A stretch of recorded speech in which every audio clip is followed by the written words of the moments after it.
And you can use a wire wheel on it like that.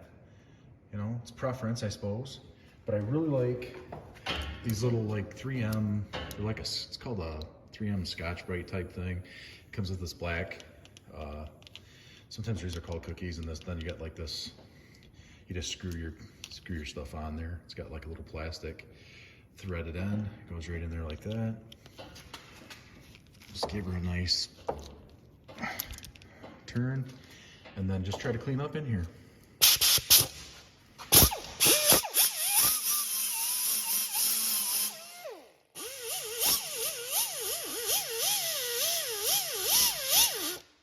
And if you're wondering why we're cleaning up in here, it's the rust.